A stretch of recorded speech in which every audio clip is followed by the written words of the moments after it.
अच्छा, तो जी। जो लोग बोलते हैं कि अगर मेरा वेट गेन हो गया तो उनको थायराइड हो गया, ऐसा कुछ नहीं है? हर वेट गेन थायराइड नहीं है। अच्छा, कैसे डिफरेंशिएट कैसे होता है डॉक्टर? देखिए थायराइड एक ऐसी बीमारी है, हाइपोथायराइडिज्म एक ऐसी बीमारी है, क्योंकि हाइपर के सिम्टम्स बड़े मार्क्ड होते हैं, बट हाइपोथायराइडिज्म एक ऐसी बीमारी इसके सिम्टम्स बिल्कुल वेग होते हैं। आप भी कभी कभी थकावट महसूस करती होंगी, बट अगर वो ज़्यादा हो जाए तो हम थायराइड के बारे में सोचेंगे।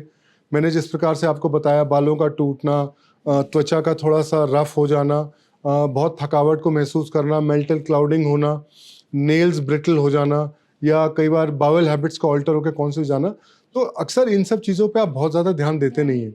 इसीलिए ज़रूरी है कि आप अपने डॉक्टर से मिलें जब भी आपको शक हो इस प्रकार का, कि इस प्रकार से कोई आपको प्रॉब्लम हो रही है, एंड वो जो आपके एक्सपर्ट डॉक्टर है वो आपको पूरी सिस्टम्स को एनालाइज करते हैं और उसके बाद ही डिसाइड कर पाते हैं कि आपको हाइपोथायराइडिज्म है, और तभी पता लग पाएगा कि आपको वेट गेन है, क्या वो हाइपोथायराइडिज्म से है कि नहीं। क्योंकि हाइपोथायराइडिज्म आपको होता है तो आपको वाटर रिटेंशन हो जाता है, इससे थोड़ा सा वजन बढ़ने के चांसेस रहते हैं थायराइड में। Okay ji. Sir, metabolic rate slow हो जाता है, इससे भी वेट बढ़ता है। ओके। जी। ऑल्सो आपने वाटर की बात की थी, डिहाइड्रेशन की वजह से भी थायराइड होता है क्या? जी नहीं, ऐसा कोई डिहाइड्रेशन से कनेक्शन नहीं नहीं होता, है? मगर हाइपर थायराइड की वजह से डिहाइड्रेशन हो सकता है, क्योंकि ओके। जब आपका बेसिक मेटाबॉलिज्म रेट बढ़ता है, आप बहुत ज़्यादा स्वेट करते हैं और आप उसको रिप्लेस नहीं करेंगे तो आपको डिहाइड्रेशन हो जाएगा। सो वो हाइपर थायराइड के द्वारा उत्पन्न हुई कंडीशन से हो सकता है, डिहाइड्रेशन से थायराइड का कोई ताल्लुक नहीं है। छोटे छोटे बच्चों में भी रिस्क होता है क्या थायराइड होने जी का? बिल्कुल होता है। इस प्रकार बहुत अच्छा आपने सवाल किया। इस प्रकार बात करते हैं, देखिए थायराइड की जो हम सबसे इम्पोर्टेंट पॉपुलेशन को डायग्नोस करना चाहते हैं, वो होता है वो महिला जो गर्भ धारण करने की अवस्था में होती है, जो प्रेग्नेंट होना चाहती है। इसीलिए आप देखेंगे जब भी जो बेसिक एग्जामिनेशन है एक प्रेग्नेंट फीमेल का, उसमें थायराइड ज़रूर होता है। उसका कारण है कि अगर आप हाइपोथायराइड है, आपके अंदर थायराइड की कमी पहले, तो जो बच्चा होता है उसके अंदर पहले 3 महीने अपना थायराइड ग्लैंड डेवलप नहीं होता, तो वो मदर के थायराइड ग्लैंड से ही उसका मेटाबॉलिज्म चलता है। तो अगर मदर भी हाइपोथायराइड है तो आप बच्चे की ग्रोथ पे असर पड़ेगा। इसीलिए बहुत ज़रूरी है कि हम हर जो गर्भवती महिला है उसका थायराइड को हम जांच करें और उसको टारगेट रेंज में रखें। अब गर्भवती महिला की टारगेट रेंज बिल्कुल अलग होती है नॉर्मल पॉपुलेशन से, तो हम चाहते हैं कि वो महिला जो गर्भवती है, ये जिसको गर्भ धारण करना है, उसका थायराइड जनरली 3 के नीचे रहे। जबकि एवरेज में ये जो टारगेट है वो 10 तक भी हो सकता है। ओके। और अगर वो बढ़ जाता है सर, तो बच्चे पे भी इफेक्ट पड़ता है? जी मेजर जी इफेक्ट हो सकता है? जी जी बिल्कुल हो सकता है, बिकॉज बच्चे का मेटाबॉलिज्म रेट स्लो हो जाएगा, बच्चे की जो मेंटल डेवलपमेंट है वो स्लो हो जाती है, और बच्चे की ग्रोथ अंदर रुक जाती है। अगर वही बच्चा जब पैदा होगा तो शुरुआत में तो नहीं पता लगता कि बच्चे को हाइपोथायराइड, अगर बच्चे को हाइपोथायराइड हुआ तो आगे जाके उसका ग्रोथ कम होना, उसकी मेंटल अलर्टनेस, इन सब चीज़ों पे थायराइड का असर पड़ता है। ओके, मिसकैरेजेस के तो केसेस नहीं बिल्कुल होते होते हैं मैम, बिल्कुल थायराइड होते की हैं। वजह मैंने से? जी जी मैंने आपको अभी बताया कि बच्चे की ग्रोथ पे असर पड़ता है। सो मिसकैरेज बहुत कॉमन कॉज होता है, अनडायग्नोज थायराइड, जो उसका बहुत कॉमन कॉज होता है अनडायग्नोज थायराइड। उसका अगर आपने थायराइड की जांच नहीं करी है तो मिसकैरेजेस होते हैं, बिकॉज बच्चे की ग्रोथ रिटार्ड हो जाती है। जब समय के हिसाब से बच्चे के अंदर ग्रोथ नहीं होगी तो फिर वो मिसकैरेज में रिजल्ट कर जाएगा। ऐसे कितने केसेस आपने देखे होंगे अभी तक? देखिए आजकल मैं आपसे कहूँगा कि ये केसेस देखने को बहुत कम मिलते हैं, क्योंकि इसमें बहुत ज़्यादा अवेयरनेस है आजकल डॉक्टर्स में, और हमारी सरकार की तरफ से बहुत ज़्यादा इनिशिएटिव्स चलाए गए हैं, जहाँ पर कि प्राइमरी मेडिकल जो सेंटर्स होते हैं, नॉट, मैं शहरों की बात नहीं कर रहा हूँ, इवन यहाँ तक कि जो प्राइमरी हेल्थ सेंटर्स होते हैं वहाँ पर भी प्रेग्नेंट फीमेल्स का थायराइड टेस्ट करा लिया जाता है। तो अच्छी एक पहल है सरकार की, और उसको सपोर्ट किया है हमारी मेडिकल फ्रेटर्निटी ने, और सब गायनेकोलॉजिस्ट का पहला टारगेट होता है कि वो लोग फर्स्ट एएनसी में ही थायराइड की जांच करा ले, तो इसलिए इसके इंसिडेंसेस बहुत कम हो गए, बहुत कम। सर, थायराइड का सबसे सीरियस केस क्या होता है? मतलब किस स्टेज पे जाके एकदम ऐसा हो जाता है कि इसको ट्रीट किया ही नहीं जा सकता? देखिए ऐसा नहीं है कि थायराइड को ट्रीट ना किया जाए। जो थायराइड की 2 सबसे सीरियस प्रॉब्लम्स होते हैं, अगर आपको हाइपर थायराइड है तो उसमें थायराइड टॉक्सिकोसिस बोला जाता है। देखिए हाइपर थायराइड के अंदर आपको मैंने जिस प्रकार से बताया, उसमें थायराइड ग्लैंड की आपका एक्सेस टीएच सिक्रीट करता है थायराइड हार्मोन्स को। थायराइड के 2 हार्मोन होते हैं, T3 एंड T4, और TSH से डिपेंडेंट होते हैं। तो जब T3 T4 का एक्सेस सिक्रीशन हो जाता है तो बॉडी के अंदर इफेक्ट्स आने लगते हैं, जो मैंने आपको बताए थे, पैल्पिटेशंस। जब ये ज़्यादा बढ़ जाते हैं तो पैल्पिटेशन इतना होता है कि आपको अरिथमियाज होने लग जाते हैं, हृदय की गति बहुत तेज़ हो जाती है, जिसकी वजह से कई बार हार्ट फेलियर तक के साइंस हो जाते हैं। और इसको थायराइड जब इसकी चरम सीमा पे पहुंचता है तो इसको थायरोटॉक्सिक स्टॉर्म बोलते हैं। बट भगवान की दया से आज हमारे पास ऐसी दवाइयां हैं जहां पर हम इसको कंट्रोल कर सकते हैं, इसको रोक सकते हैं। इसी प्रकार अगर हाइपोथायराइड है, आप उसको कंट्रोल नहीं करते तो TSH बढ़ता रहता है। जो हमारे पास कई बार आते हैं TSH 600 तक भी आता है और मरीज बिल्कुल लिथार्जिक हो जाते हैं, उनकी बॉडी में इलेक्ट्रोलाइट इम्बैलेंसेस हो जाते हैं, यहाँ तक कि कई बार गुर्दों और लीवर पे भी असर होता है। इसको हम मिक्सेडीमा कोमा बोलते हैं। मरीज आपके पास बेहोश आता है, आपको इसको डायग्नोज करना पड़ता है और उसकी भी दवा हमारे पास है जो हम देते हैं और मरीज रिकवर कर जाते हैं। सर जैसे अभी आपने बताया कि थायराइड का आपके हार्ट पे भी असर पड़ सकता है, आपके लीवर के लिए भी ये हार्मफुल हो सकता है, क्या हमारी आंखों पर भी इसका असर पड़ता है? जब आपको हाइपरथायराइड होता है तो हाइपरथायराइड के अंदर एक ग्रेव्स ऑप्थेल्मोपैथी, ग्रेव्स डिजीज होता है जिसके अंदर तो थायरोटॉक्सिक्स में मिलता है, टॉक्सिकोसिस में मिलता है। वहीं पर ग्रेव्स डिजीज में ऑप्थेल्मोपैथी हो जाती है, जो हमारी आंखें हैं वो बाहर की तरफ बल्ज करने लग जाती हैं।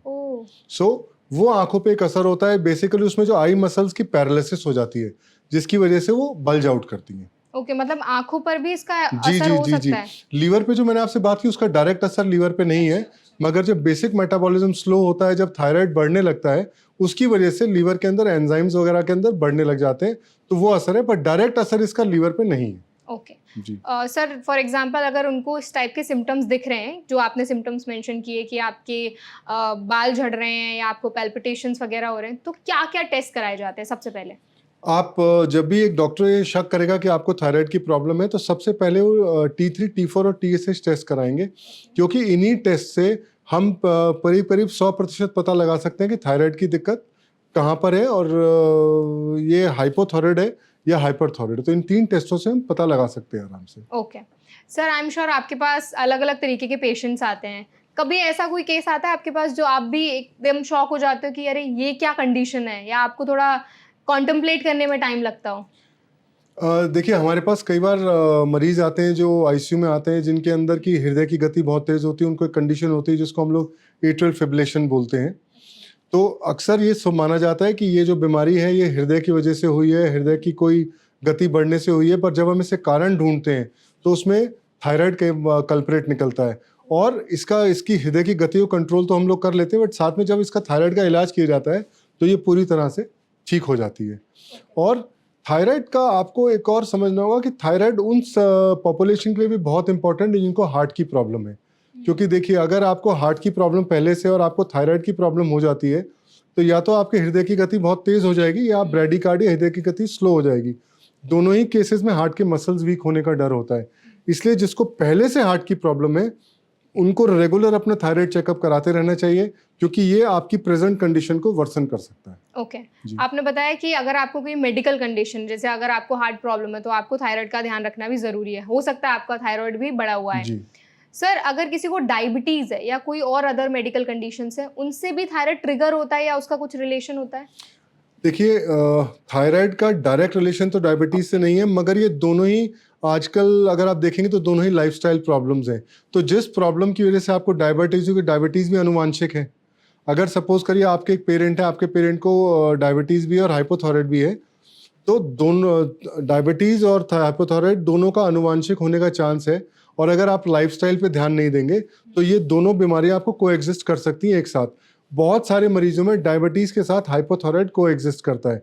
इसलिए ज़रूरी है कि हमें अपने लाइफस्टाइल का बहुत ध्यान रखना होगा, अपने वजन का ध्यान रखना होगा, अपने खान पान का ध्यान रखना होगा, एक्सरसाइज का ध्यान रखना होगा, ताकि दोनों बीमारियां से आप एटलीस्ट आप इनको बिल्कुल प्रिवेंट तो नहीं कर सकते अगर ये अनुवांशिक है, बट आप किसी तरह से इनको डिले कर सके या चांसेस कम हो इनके होने के। ओके सर, अभी आपने डाइट के बारे में बात की तो मैं आपसे जानना चाहूंगी, पहले तो आपने बताया था कि थायराइड के पेशेंट्स को ऐसा कुछ नहीं कि कुछ पर्टिकुलर फूड आइटम्स अवॉइड करने हैं। क्या क्या चीज़ें हैं जो उनकी डाइट में शामिल होनी बहुत ज़्यादा जरूरी जी है? ये एक अच्छा सवाल है। देखिए अगर सबसे पहले आयोडीन, मैंने आपको बताया आयोडीन की एक मात्रा है जो आपको लेनी है रोज। उसके बाद एक सेलेनियम नाम का मेटल होता है, सेलेनियम नाम का हमारा माइक्रो न्यूट्रिएंट होता है, जिसका पर्पस होता है T3 से T4 की कन्वर्जन में मदद करता है। जब आपका थायराइड काम करता है तो T3 T4 में कन्वर्ट होता है, उसका पेरिफेरल एक्शन होता है। इसलिए सेलेनियम आपको जरूर लेना चाहिए। सेलेनियम आपको अक्सर नट्स में मिलता है, सबसे अच्छे ब्राजील नट्स होते हैं, बट हर नट्स में सेलेनियम होता है। सी फूड और सी वेजिटेबल्स जो होती हैं उनके अंदर भी ये होता है। और बाद में आपको आयरन आपको अपने शरीर में पूरा रखना है, क्योंकि थायराइड अगर आपको है तो इस पर आयरन मेटाबॉलिज्म पे भी असर पड़ता है। उसी के साथ जिंक ज़रूरी है खाने के लिए। तो इन सब चीज़ों को हमें खाना बहुत ज़रूरी है ताकि आपका एक हेल्दी थायराइड ग्लैंड आपका फंक्शनिंग के लिए ज़रूरी है। बट सबसे जो ज़रूरी है वो है सेलेनियम और आयोडीन। ओके, और इन किन किन तरीके के फूड आइटम से मिल सकता है? मैक्सिमम जो आपको मिलते हैं वो होता है sea foods. Fish is a बहुत बढ़िया सोर्स है आपके लिए इन दोनों चीज़ों के लिए, जिंक के लिए भी और सेलेनियम के लिए भी। और आयोडीन तो आप जानते हैं, आयोडाइज सॉल्ट्स वगैरह जो होते हैं इन सब के अंदर होता ही होता है। जो हमारी वेजिटेरियन ऑडियंस है उनके लिए आप क्या फूड आइटम सजेस्ट मैंने करेंगे? बताया एग्जैक्टली कि आप नट्स खाइए। और नट्स अगर आप लेंगे उसके अंदर होता है। बाकी हम लोग आजकल ये अंकुरित जो चने और ये सब होता है, इन सब दाल। चीज़ों को खाइए। सो अंकुरित दालें खाइए। इन सब चीज़ों को अगर आप खाते हैं तो आपके अंदर जो न्यूट्रिएंट्स हैं वो पूरे जाएंगे, माइक्रो न्यूट्रिएंट्स आपके अंदर पूरे जाएंगे। अगर आप डायबिटीज़ से ग्रस्त हैं या अगर आपको हार्ट की प्रॉब्लम है तो कुछ माइक्रो न्यूट्रिएंट्स की जो टैबलेट्स आते हैं, जो सप्लीमेंट्स आते हैं, अपने डॉक्टर से सलाह करके उसको ज़रूर लीजिए। ओके सर, थायराइड के बारे में हम बात कर रहे हैं तो बहुत से लोग ऐसे बोलते हैं अगर आपको थायराइड है तो आपको जूसेस नहीं पीने, क्योंकि उनमें फाइबर सारा चला जाता है और आपको ना फ्रूट्स ज़्यादा खाने चाहिए। तो ये बात कितनी सही है? देखिए, इसका कोई कोरिलेशन नहीं है। इसका कोई कोरिलेशन थायराइड से, जैसा मैंने आपको बताया कि फाइबर और थायराइड का कोई कोरिलेशन आपस में नहीं है। बट फाइबर आपके गट के लिए वैसे भी अच्छा होता है। तो अगर आप होल फ्रूट्स खाएंगे तो आपकी गट हेल्थ भी हेल्दी रहती है। और अक्सर आप ये देखिए कि डायबिटीज़ के साथ थायराइड बहुत कॉमन होता है। इस वजह से कई जगह यूट्यूब्स वगैरह पे मना किया जाता है, वो इसीलिए कि अगर आपको थायराइड के साथ डायबिटीज़ है और अगर आप जूस पियेंगे तो आपकी शुगर्स लेवल हे वायर हो जाएंगे। और इस वजह से कोशिश की जाती है कि आप इसको अवॉइड करें और हमेशा होल फ्रूट खाना बेटर होता है जूसेस से। ओके, ऑल्सो आप एक्सरसाइजेस के बारे में भी बात कर रहे थे। किस तरह की एक्सरसाइजेस जो हैं वो थायराइड पेशेंट्स के लिए हेल्पफुल हो सकते हैं? हर तरह की एक्सरसाइज थायराइड पेशेंट के लिए हेल्पफुल है। अब वो Okay. चाहे अगर आप बहुत व्यस्त है तो आप वॉकिंग कीजिए। आजकल सबको कहा जाता है कि 6000 से 8000 स्टेप्स चलिए। बाकी जितनी हाइपरमेट्रिक एक्सरसाइजेस, स्विमिंग हो जाती है, वॉकिंग हो जाती है, playing badminton, squash, word cycling, जो भी आप करें, हर एक्सरसाइज जो शरीर के मेटाबॉलिज्म को अच्छा रखती है वो बढ़िया है थायराइड के लिए। ओके सर, जितनी भी हमने अभी बात की सबसे एक हाईलाइटिंग पॉइंट ये रहा है कि डाइट बहुत इंपॉर्टेंट है थायराइड के पेशेंट्स के लिए। बहुत से लोग कंफ्यूज रहते हैं कि डाइट के बीच में आइडियल जो गैप, मील्स के बीच में जो आइडियल गैप है वो कितना होना चाहिए, तो कितना गैप होना चाहिए मील्स के बीच में? देखिए, जनरली एक हेल्दी इंडिविजुअल को हम कहते हैं कि आप पेट भर के मत खाइए। तो आजकल जो नया हम लोग चलन है, हम ये कहते हैं कि आप दिन से 4 से 5 बार खाइए, पर थोड़ा थोड़ा खाइए। क्योंकि जब आप एक बार में हैवी मील ले लेते हैं तो आप आजकल का लाइफस्टाइल ऐसा हो गया कि हमारी ना तो एडिक्वेट एक्सरसाइजेज हैं। अब हम भी खाना खा के अच्छे से मील लेकर ऑफिस में बैठ जाते हैं तो उसके बाद रहता है। तो जनरली 4 से 5 छोटे छोटे मील लीजिए, 3-4 घंटे का गैप रखिए और एक्सरसाइज ज़रूर करिए। ये चीज़ें ज़रूर आपको करनी है। और जो आपको अपनी डाइट में इंक्लूजन्स करने हैं, वो नट्स एक बार ज़रूर आपको इंक्लूड करना है ताकि आपके थायराइड हेल्थ हेल्दी रहे। अगर आप नॉन वेजिटेरियन हैं तो आपको फिश इंक्लूड करनी है। अगर आप प्योरली वेज हैं तो अंकुरित दालें आप इंक्लूड कीजिए उसके अंदर, आप फ्रूट्स इंक्लूड कीजिए। इन सब चीज़ हेल्दी रहेंगे। और सबसे इंपॉर्टेंट एक और चीज़ है जिस पे मैं हाईलाइट करना चाहूँगा, स्ट्रेस। अगर आपको हाइपोथायराइड की प्रॉब्लम है तो आपको कम से कम 6 से 8 घंटे की एक स्ट्रेस फ्री नींद चाहिए, क्योंकि स्ट्रेस आपके थायराइड पे असर डालता है। और दूसरा, ये वाइस वर्सा है, अगर आपको हाइपोथायराइड है, अगर वो अनकंट्रोल्ड है तो आपको डिप्रेशन होगा, कॉग्निटिव इंपेयरमेंट होगी, यानी एंजाइटी हाइपरथायराइड में होती है।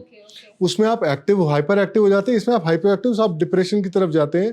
और अगर आपको ऑलरेडी आप ढंग से सो नहीं रहे हैं, आप ऑलरेडी स्ट्रेस हैं, तो ये चीज़ बढ़ती जाएगी। सर, नींद के लिए कुछ एडवाइस दीजिए हमारी ऑडियंस को, क्योंकि आपने बोला ना कि नींद बहुत इंपॉर्टेंट है और आज की जो जनरेशन है, आजकल लोग ना, उनको एक सुकून वाली नींद मिल ही नहीं पाती है। इवन वो काफ़ी सारे स्लीपिंग पिल्स भी लेते हैं, वो भी कुछ कभी बार होता है कि वो इफेक्टिव नहीं होते हैं। तो कुछ टिप्स दीजिए नींद के लिए। देखिए, मेरा पहला कहना यह है कि नींद की दवाइयाँ ना खाएं जब तक कि आपके डॉक्टर प्रिस्क्राइब ना करें, क्योंकि नींद की दवाई ओवर द काउंटर लेना बहुत गलत है। क्योंकि इन सब दवाइयों के अपने साइड इफेक्ट्स होते हैं। क्योंकि जब आप लेने लगते हैं तो आप ये नहीं देखते कि आप कितने दिन ले रहे हैं। अच्छा खाना खाइए, व्यायाम कीजिए और सोच कम करिए। आजकल हमारी जो सोच है वो पूरी स्ट्रेस्ड आउट है, लाइफ में भागना है, जाना है। मैं आज भी पुराने ज़माने की बातें करता हूँ कि अगर आप अपना काम ईमानदारी से करेंगे, आप अपनी एक्सरसाइजेज रेगुलर करेंगे, आप अच्छी सोच रखेंगे और मेडिटेशन करेंगे तो आपको नींद हमेशा अच्छी आएगी। आप कोई रीडिंग कीजिए रात को सोते वक्त। जब हम बचपन में जब नींद नहीं आती थी तो हम टेक्स्ट बुक पढ़ने लगते थे और उससे नींद आ जाती थी। इसीलिए इसी प्रकार से आप टेक्स्ट बुक पढ़िए। आजकल बहुत से वो ऐप्स आ गए हैं जो आपको सोने में मदद करते हैं, जहाँ साइलेंट म्यूजिक बजते हैं। इन चीज़ों का ज़्यादा अच्छा असर होता है बजाय इसके कि आप कोई दवाई ले सोने के लिए। ओके सर, आपने ऐप्स के बारे में बात की, तो डू यू थिंक कि टेक्नोलॉजी का भी हमारी जितनी भी मेडिकल कंडीशंस हैं, जैसे फॉर एग्जांपल थायराइड हो गया, डायबिटीज़ हो गया, उनमें कोई कंट्रीब्यूशन है? देखिए थायराइड तो एक्चुअली क्या है, थायराइड जो आपका बीमारी है दैट वो रेगुलेशन के ऊपर है। हमें थायराइड एक पहले तो मैंने कहा बीमारी नहीं है, एक रिप्लेसमेंट है। देखिए हमारे पास एक हार्मोन की कमी हो जाती है, हम उसको रिप्लेस करते हैं। अक्सर हमारे पास जो मरीज आते हैं वहाँ सवाल ये पूछा जाता है कि क्या ये दवाई मुझे सारी उम्र खानी है? तो हम उसको समझाते हैं कि ये दवाई नहीं है, एक रिप्लेसमेंट है। आपकी बॉडी में हार्मोन की मात्रा कम बन रही है, कुछ सेल्स ऐसे हैं जो हार्मोन्स को नहीं बना रहे, आप इसको रिप्लेस कर रहे हैं। सारी उम्र रिप्लेस कीजिए, कोई दिक्कत नहीं है। ये कोई दवाई नहीं है इसलिए इसका कोई साइड इफेक्ट नहीं है। साइड इफेक्ट सिर्फ उन्हीं लोगों में होता है, कई बार जो लोग थोड़े वजन ज़्यादा होता है, आपने अभी बात करी ऐप्स की, यूट्यूब पे देख लेते हैं कि अगर हम थायराइड की ओवरडोज खाएंगे मेटाबॉलिक रेट बढ़ेगा और हमारा वजन कम हो जाएगा। ये गलत है। वो जाते हैं, इस कंडीशन को हम हाइड्रोजेनिक हाइपरथायराइड बोलते हैं, जहाँ पे दवाइयाँ खा के वो हाइपरथायराइड स्टेट में चले जाते हैं और उसके अलग इफेक्ट होते हैं। दूसरा जो टेक्नोलॉजी का जो ज़्यादा यूज़ है वो आता है शुगर के अंदर, जहाँ पे आपने देखा होगा कि वो सेल्फ ग्लूकोज मॉनिटरिंग होती है, आजकल मॉनिटर्स आ गए। सो थायराइड के अंदर आपको टेस्ट कराना होता है 4 से 6 हफ्ते में। आपका डॉक्टर उसको आपकी दवाई को रेगुलेट करते हैं और जब टारगेट लेवल्स आ जाते हैं तो हम टेस्टिंग के लिए भी फिलहाल 3 से 6 महीने का समय दे देते हैं और जिस डोज पे स्टेबल है वो डोज सालों साल चलती है। ओके जी सर, अभी आपने जैसे मेडिकेशंस के बारे में बात की, क्या क्या ट्रीटमेंट्स अवेलेबल हैं थायराइड के लिए? अगर हम हाइपोथायराइडिज्म से शुरू करते हैं तो हाइपोथायराइडिज्म के लिए आप लीवोथायरोक्सिन देते हैं। अक्सर आप इसको एल्ट्रॉक्सिन के नाम से जानते हैं या थायरोनॉम के नाम से जानते हैं। तो इस दवाई की डोज दी जाती है और इसकी जो डोज होती है, बेसिक स्टार्टिंग डोज जो होती है वो TSH के लेवल्स पे होती है, बट रफली 1.6 माइक्रोग्राम पर केजी के हिसाब से हम स्टार्ट करते हैं रिप्लेस करना। 4 से 6 महीने में इसके TSH के लेवल्स को देखा जाता है और जब वो लेवल्स नॉर्मल आ जाते हैं वहाँ पे रोक दिया जाता है। अब ये डोज वेरिएशन बहुत है। एक मरीज आता है कहता है जी मैं 25 खा रहा हूँ, दूसरा कहता है जी मैं 125 खा रहा हूँ। ये इंसान के अपने ऑर्गेनिज्म पे, उसके ऑर्गन पे डिपेंड करता है। तो कोई 25 पे सेटल होता है, कोई 125 पे। जब हम बात करें हाइपरथायराइड की, वहाँ पे इलाज के 2-3 तरीके हैं। तो सबसे पहला तो हम दवाइयाँ देते हैं जिसको कि हम न्यूमरकाजोल कहते हैं। ये दवाई दी जाती है जिससे कि थायराइड का जो ओवर एक्टिव थायराइड है उसको कंट्रोल किया जाए।